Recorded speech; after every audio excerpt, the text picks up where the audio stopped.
আসসালামু আলাইকুম ওয়া রাহমাতুল্লাহি ওয়া বারাকাতুহু ইন্নাল হামদালিল্লাহ ওয়াস সালাতু ওয়াস সালামু আলা রাসূলিল্লাহ আম্মা বা'দ। সুপ্রিয় দর্শক শ্রোতা, পৃথিবীর যে যেখান থেকে এটিএন বাংলার পর্দায় জুমাবারের বিশেষ আয়োজন আখলাকে হাসানা দেখছেন, সকলকে জানাই আন্তরিক মোবারকবাদ। প্রিয় দর্শক শ্রোতা, আপনারা জানেন যে রব্বুল আলামিনের নিজাম অনুযায়ী চন্দ্র সূর্য গ্রহ নক্ষত্র যে রব্বুল আলামিন সৃষ্টি করেছেন, তিনি এমনভাবে সাজিয়েছেন যে 12টি মাস ঘুরে নতুন বর্ষ চলে আসে। সেই সম্পর্কে রব্বুল ইজ্জত ওয়াল জালাল কোরআন মাজিদে সূরা তাওবা এর 36 আয়াতে ইরশাদ করেছেন। রব্বুল আলামিন ইরশাদ করেন, আউযু বিল্লাহি মিনাশ শাইতানির রাজিম, বিসমিল্লাহির রহমানির রহিম, ইন্না ইদ্দাতাশ শুহুরি ইনদাল্লাহি 12 শাহরা, নিশ্চয়ই মাস গণনায় রব্বুল আলামিনের নিকট 12টি। এবং সেটা কবে থেকে? যেদিন থেকে রব্বুল ইজ্জত ওয়াল জালাল আসমান সমূহ এবং জমিন সব কিছু সৃষ্টি করেছেন, সেই দিন থেকে 12টি মাসে সময় কেটে যাচ্ছে, একটি মুহূর্ত হেরফের হচ্ছে না। রব্বুল ইজ্জত ওয়াল জালাল এমনভাবে সাজিয়েছেন এবং আল্লাহ তাবারাকা ওয়া তাআলা এই সময়ের মাঝে 4টি মাসকে করেছেন সম্মানিত।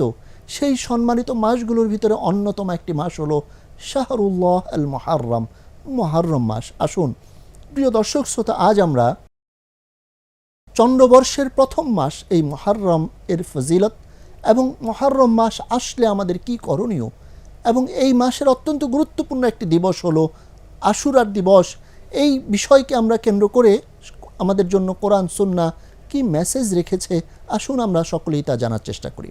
প্রিয় দর্শক শ্রোতা, রাসূলুল্লাহ সাল্লাল্লাহু আলাইহি ওয়াসাল্লাম ইরশাদ করেছেন, আস-সানাতু 12 শাহরা, মাস হলো 12টি, মিনহা আরবাআতুন হুরুম, তার ভিতরে 4টি মাস হলো অত্যন্ত সম্মানিত, সালাসাতুন মুতাওয়ালিয়া, 3টি মাস পরপর, যুলকাদা, যুলহিজ্জা এবং মুহররম, আরেকটি মাস হলো রজব, রজবে মুদার বলা হয়েছে। এই 4টি মাসে রব্বুল ইজ্জত ওয়াল জালালের আমাদের জন্য নির্দেশনা রয়েছে। এমনকি আল্লাহ তাবারাকা ওয়া তাআলা ইরশাদ করেছেন সূরা তাওবার সেই 36 নং আয়াতে যে তোমরা এই সময়গুলোতে এই সম্মানিত মাসগুলোতে অবশ্যই তোমরা গুনাহ থেকে বিরত থাকো এবং এই মাসগুলোকে তোমরা মূল্যায়ন করো। প্রিয় দর্শক, বছর ঘুরে আবার চলে আসলো হিজরি সন 1448, এবং দেখেন একটি বর্ষ যখন চলে আসে, আমরা যদিও শুরুতেই কোরআন মাজিদ রব্বুল ইজ্জত ওয়াল জালালের এই 12টি মাসে মানব দুনিয়াকে মানব জীবনকে সাজানোর জন্য 12টি মাসে যে বিভক্ত করেছেন, এটা কিন্তু একটা গুরুত্বপূর্ণ কারণ হলো মানুষ যেন পরিকল্পনা করতে পারে। এমনকি রব্বুল আলামিন কোরআন মাজিদে ইরশাদ করেছেন, ইয়াসআলুনাকা আনিল আহিল্লাহ, তারা আপনাকে জিজ্ঞাসা করে নতুন চাঁদ সম্পর্কে, কুল হিয়া মাওয়াকিতু লিন-নাসি ওয়াল হজ, আপনি মানুষকে জানিয়ে দেন যে এই নতুন চন্দ্র এটা মানুষের জন্য সময় নির্ধারক, সে সময়কে নির্ধারণ করে দেয়, সে হজের সময়কে নির্ধারণ করে দেয়, সে রমাদানকে নির্ধারণ করে দেয়। এভাবে প্রত্যেকটি গুরুত্বপূর্ণ আমল যেগুলো চন্দ্রবর্ষের সাথে সম্পৃক্ত, এটা কিন্তু আমরা দেখতে পাই যে চাঁদের বছরের সাথেই আমরা আমলগুলো করে থাকি। তো সেই ধারাবাহিকতায় দেখেন চন্দ্রবর্ষ মুহররম চলে আসলো। মুহররম এর আজমত, এর হরমত, সম্মান এত বেশি যে এই কারণে এই মাসটার নাম রাখা হয়েছে মুহররম, যেভাবে আমাদের প্রিয় নবী সাল্লাল্লাহু আলাইহি ওয়াসাল্লাম বলেছেন। আসলে এই যে নতুন বর্ষ আসলো, একজন মুমিন সে কী করবে, তার জন্য কিভাবে এই নতুন বর্ষকে স্বাগত জানানো উচিত। আমরা দেখেন ইংরেজি বর্ষে মানুষ যারা দিন ধর্ম সেভাবে পালন করে না, তারা কিন্তু নিউ ইয়ার পালন করে, আতশবাজি ফুটায়, তারা রাত্রি 12টার সময় লাইটিং, চিৎকার, চেঁচামেচি, এমনকি কিছু কিছু জায়গায় তারা পার্টি করে এই সৌরবর্ষটাকে তারা স্বাগত জানায় বা উদযাপন করে। অথচ চন্দ্রবর্ষের শুরুটাই হলো মুহররম মাস, যেখানে রব্বুল ইজ্জত ওয়াল জালাল একজন মুমিনের হৃদয়ে উদিত করেন, স্মরণ করিয়ে দেন যে দেখো এই মাসটা কিন্তু সম্মানিত, তুমি এটাকে কোনোভাবে অন্যায় করে পাপাচার করে অসম্মান করো না। এমনকি রব্বুল আলামিন আদেশ করেছেন, ফালা তাজলিমু ফিহিন্না আনফুসাকুম, তোমরা এই সময় নিজেদের প্রতি কোনো পাপাচার, কোনো গুনাহের দ্বারা জুলুম করো না। সুতরাং একজন মুমিন এই মুহররম মাস আসলেই তাকে একটা পরিকল্পনা করতে হবে যে আমি আমার ইবাদতগুলোকে সাজিয়ে নেই। সে খেয়াল করবে যে তার জন্য যে সময়টা এসেছে এই মাহে মুহররম, এই মুহররম তার জন্য একটা নতুন বর্ষ নিয়ে এসেছে, তার ইতিপূর্বের বর্ষগুলো চলে গেছে। সে রব্বুল আলামিনের দরবারে তাওবা ইস্তেগফার করবে যে ইয়া রব, অনেক ভুল হয়েছে জীবনে, সেই ভুলগুলো আপনি আমাকে ক্ষমা করে দেন। এবং একজন মোমেন সে পরিকল্পনা করবে তার এই সামনের বছরটা, সামনের জীবনটা সে কিভাবে কাটাবে। হতে পারে অনেকের পরিকল্পনা আসবে এই বছর তিনি হজের নিয়ত করতেছেন, মানে অর্থাৎ তিনি সেই সামনের জিলহজ মাস তার সামনে আসবে, এর আগেই তিনি কিন্তু হজের নিয়ত করবেন। দেখেন এই যে 12টি মাস, মুহররম, সফর, রবিউল আউয়াল, রবিউল সানি, জামাদিউল উলা, জামাদিউল সানি, রজব, শাবান, রমাদান, জুলকাদা, শাওয়াল, জুলকাদা, জুলহিজ্জা, এই যে মাসগুলো ধারাবাহিকতা, তার মনের ভিতরে কিন্তু একটা পরিকল্পনা সাজিয়ে তুলবে যে আমি কি করতে পারি, আমার ইবাদতগুলো কেমন হবে, আমি আমাদের প্রিয় নবী জনাবে মুহাম্মদ রাসূলুল্লাহ সাল্লাল্লাহু আলাইহি ওয়াসাল্লামের নির্দেশনা অনুযায়ী আমার এই সামনের বছরটাকে আমি সাজাতে পারি কিনা, গত বছর আমার ইবাদতে ত্রুটি হয়েছিল কিনা, সামনের বছর যেন ত্রুটি না হয় সেই জন্য আমি আপ্রাণ চেষ্টা করছি কিনা, এই জন্য সে পরিকল্পনা করতে পারে তার পুরো সার্বিক জীবন আচরণ নিয়ে। কারণ রব্বুল ইজ্জত ওয়াল জালাল আমাদের জন্য যে সময়টা দিয়েছেন এটা আমাদের জন্য নিয়ামত। কারণ রাসূলুল্লাহ সাল্লাল্লাহু আলাইহি ওয়াসাল্লাম বলেছেন, তো এই 5টি সময়কে 5টি সময়ের পূর্বে গনিমত মনে করো, তার ভিতরে হায়াতাকা ক্বাবলা মাউতিক, তুমি তোমার মৃত্যুর পূর্বে জীবনটাকে গনিমত মনে করো। সেই জীবনের একটা নতুন বর্ষ মাহে মুহররম, এবং এই মুহররম আমাদের জন্য পরিকল্পনার মাস। আমরা পরিকল্পনা করব যে আগামী বছর কিভাবে আমি আমার এই দিনই জীবনটাকে সুন্দরভাবে পরিচালিত করব। হতে পারে কারো জন্য, যারা যুবক আছে তারা তাদের ভবিষ্যৎ জীবনের জন্য তারা নবজীবনে যাবে, কেউ তার বিবাহের পরিকল্পনা করবে, কেউ তার সন্তানের পরিকল্পনা করবে, কেউ তার সন্তানের শিক্ষার পরিকল্পনা করবে, কেউ হজ ওমরার পরিকল্পনা করবে, কেউ কোনো দিনই মার্কাজ, দিনই কোনো মাহফিলের পরিকল্পনা করবে। এবং এই সকল পরিকল্পনাগুলো কিন্তু এই মুহররম থেকেই শুরু হতে পারে, সেই সুযোগ রয়েছে। পাশাপাশি প্রিয় দর্শক, এই মুহররম যখন আসে তখন আমাদেরকে স্মরণ করিয়ে দেয় রব্বুল ইজ্জত ওয়াল জালালের প্রিয় হাবিব মুহাম্মদুর রাসূলুল্লাহ সাল্লাল্লাহু আলাইহি ওয়াসাল্লামের পক্ষ থেকে অত্যন্ত গুরুত্বপূর্ণ একটি আমল, সেটা হলো সিয়ামু ইয়াউমি আশুরা, আশুরার দিবসের সিয়াম। প্রিয় দর্শক, এই মুহররম মাসকে কেন্দ্র করে ইতিহাসে অনেক কিছু ঘটেছে আমরা জানতে পারি। তার ভিতর অত্যন্ত প্রসিদ্ধ হলো হযরতে মূসা আলাইহিস সালামের ঘটনা, যে মূসা আলাইহিস সালামকে রব্বুল ইজ্জত ওয়াল জালাল ফিরআউনের কবল থেকে উদ্ধার করেছিলেন। আসুন আমরা অত্যন্ত সংক্ষেপে এই বিষয়টি জেনে আমরা আমাদের হৃদয়ের ভিতরে সেই আশুরা এবং মুহররমের যেই ফজিলত, এটাকে আমাদের হৃদয়ে আমরা উদ্ভাসিত করে আল্লাহ রাব্বুল আলামিন আমাদের সকলকে তৌফিক দান করেন। দেখেন রাব্বুল আলামিন কোরআন মাজিদে আম্বিয়ায়ে কেরামের ঘটনা উল্লেখ করেছেন। আল্লাহ তাবারাকা ওয়া তাআলা সকল আম্বিয়ায়ে কেরামদের ভিতর থেকে কোরআন মাজিদে 25 জন নবীর কথা উল্লেখ করে তাদের সেই জীবনের গুরুত্বপূর্ণ বিষয়গুলো আমাদের জন্য স্মরণীয় এবং আমাদের জন্য শিক্ষার উপকরণ হিসাবে কোরআন মাজিদে উল্লেখ করেছেন, যেন পরবর্তী প্রজন্ম, পরবর্তী উম্মত এখান থেকে শিক্ষাগুলো গ্রহণ করতে পারে।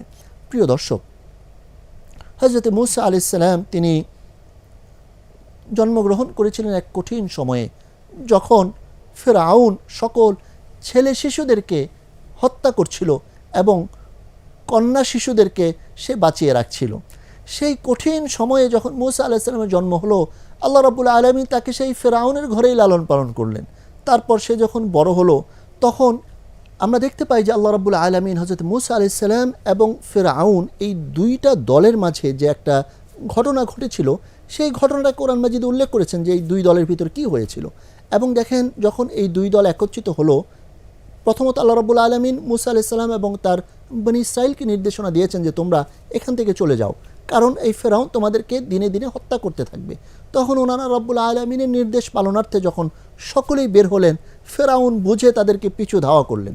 সেই ধাওয়া করতে করতে করতে করতে সামনে যখন সমুদ্র চলে আসলো, তখন হযরত মূসা আলাইহিস সালামকে আল্লাহ রাব্বুল আলামিন আদেশ করলেন যে আপনার হাতে যে লাঠি আছে সেই লাঠি দ্বারা আপনি আঘাত করুন। রাব্বুল আলামিন তাদের জন্য রাস্তা করে দিলেন এবং তারা তখন সেই সমুদ্র পার হয়ে গেলেন। তখন ফিরআউন যখন পিছন থেকে আসছিল, আল্লাহ তাবারাকা ওয়া তাআলা আবার সমুদ্রকে আগের মতো মিলিয়ে দিলেন এবং ফিরআউন সেখানে তাদের সদল বলে ধ্বংস হয়েছিল। সেই ফিরআউনকে রব্বুল ইজ্জত ওয়াল জালাল স্মৃতিস্বরূপ এখনও রেখে দিয়েছেন, এটা মিশরের জাদুঘরে রয়েছে, সেখানে গেলে ফিরআউনকে এখনও দেখা যায়। এবং রব্বুল আলামিন তাকে রেখেছেন যেন পরবর্তী কিয়ামত পর্যন্ত মানুষ এখান থেকে শিক্ষা গ্রহণ করতে পারে। এবং দেখেন এই যে একটা কঠিন ঘটনা ঘটলো ফিরআউন এবং মূসা আলাইহিস সালামের মাঝে এই বিষয়টি কিন্তু রব্বুল আলামিন কোরআন মাজিদে উল্লেখ করেছেন। এবং হাদিস শরীফে আমরা দেখতে পাই যে আমাদের জনাবে মুহাম্মদুর রাসূলুল্লাহ সাল্লাল্লাহু আলাইহি ওয়াসাল্লাম যখন তিনি আল মদিনা আল মুনাওয়ারায় হিজরত করে গেলেন, তিনি দেখতেছেন যে ইহুদিরা তারা সিয়াম সাধনা করতেছে। আল্লাহ রসুল সাল্লাল্লাহু আলাইহি ওয়াসাল্লাম তখন বললেন, মা হাদাল ইয়াউমুল্লাযী তাসুমুনাহু, তোমরা এই যে দিনটি রোজা রাখছো, কেন এই দিনে রোজা রাখছো? তখন ওই বানি ইসরাইলের সেই বংশধর সেই ইয়াহুদিরা তখন বলল যে হাযা ইয়াউমুন আযীম, এটা একটা মহান দিন। কেন?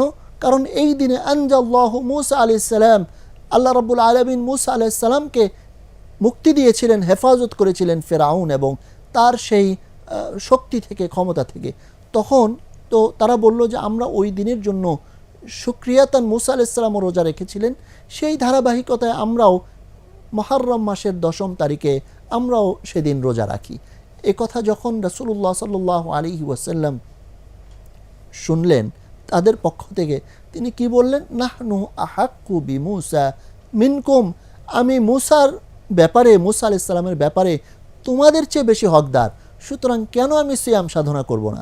তখন রাসূলুল্লাহ সাল্লাল্লাহু আলাইহি ওয়াসাল্লাম নিজে রোজা রাখলেন এবং ওয়া আমারা বিসিয়ামিহি, সকলকে রোজা রাখার জন্য আদেশ করলেন। দেখুন প্রিয় ভাই বোনেরা, প্রিয় দর্শক শ্রোতা, রাসূলুল্লাহ সাল্লাল্লাহু আলাইহি ওয়াসাল্লাম একটা নেক আমল যখন দেখলেন তিনি নিজেও সেটা করলেন এবং উম্মতের জন্য আদেশ করলেন। যদিও রমাদানের সিয়াম এর নির্দেশনা আসার পরে আশুরার সিয়াম এটাকে তখন অতিরিক্ত সিয়াম, এটা সুন্নাহ বা নফল হিসাবে নবী আলাইহিস সালাম নিজেও পালন করেছেন। কাউকে তিনি এর জন্য এরপরে আদেশও করেন নাই, জবরদস্তিও করেন নাই।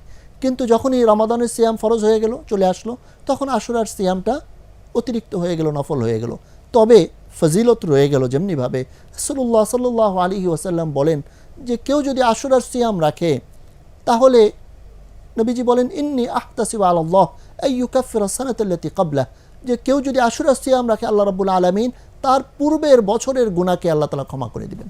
সুবহানাল্লাহ। এক্ষেত্রে বলা যায় যে রাব্বুল আলামিন সগীরা গুনাহগুলো ক্ষমা করবেন, কারণ কবিরা গুনাহের জন্য তাওবা ইস্তেগফার করতে হয়।